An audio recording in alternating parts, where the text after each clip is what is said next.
Hello and good morning, even if it's not morning. Today we have this keyboard that we will be modding, which is the SK61. On our box, it says it's the Skylung manufactured board, but the SK1 is more popularly manufactured, distributed by the company named Geek.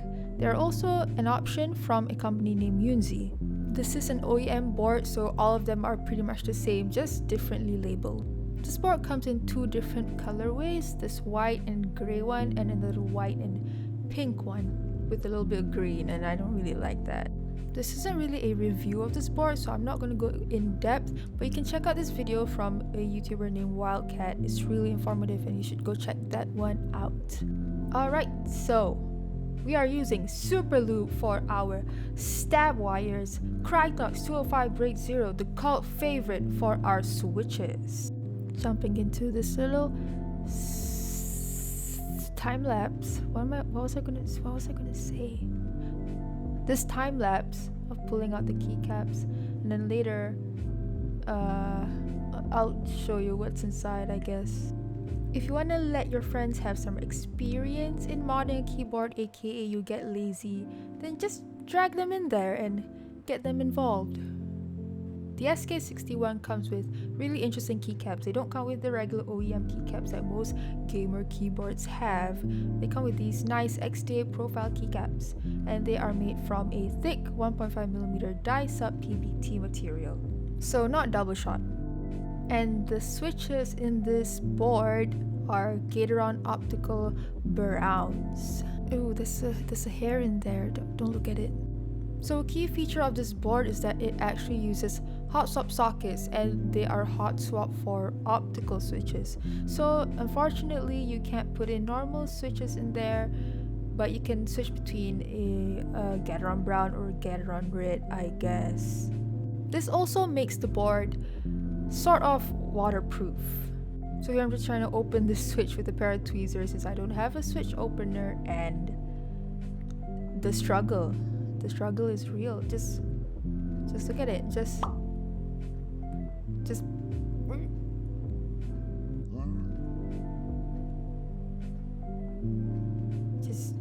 a little bit. Why is it so tight? Why is come just a little bit.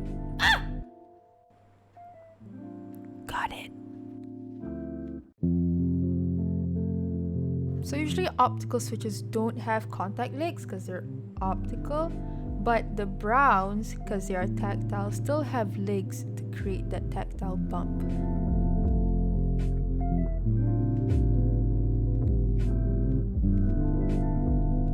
Now on to the vigorous task of lubing each switch. Yes, I am using food bowls because I don't have proper lubing stations. They're unfortunately way too expensive and out of budget for me. This is my second time actually going through the whole process of lubing some switches. It's therapeutic, but I ended up with like really pained fingers. Okay, so no, I did not take the time to pull out each stabilizer from its plate mountedness. It is plate mounted, yes. I could have pulled them out, but they were kind of hard to pull out for one. And when I did pull out the space bar, and putting them back in, they turned out so loose, and I didn't want to go through that. The stabilizers were just horrible in general. I recommend getting some new plate mounted stabilizers if you actually want to do this seriously, but I don't have. No, not for this.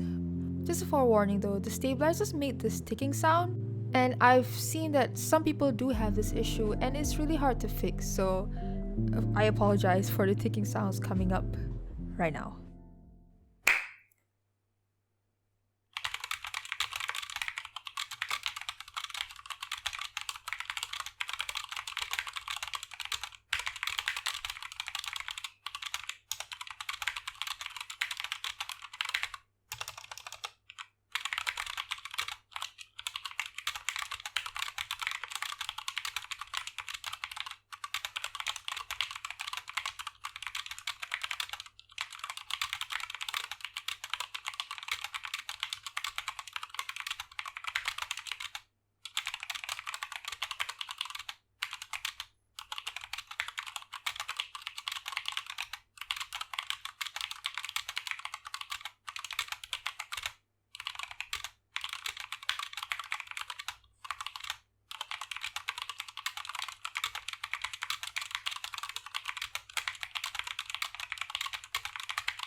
Okay, so afterthoughts. Although the stabilizers did sound a lot better than they were stock, they still did not sound good.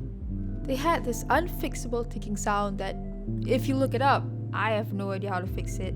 Maybe I could have straightened out the wires a bit better, but I was just too lazy. Well, anyway, that was the video. Thank you so much for watching. I will catch you in the next one. Bye.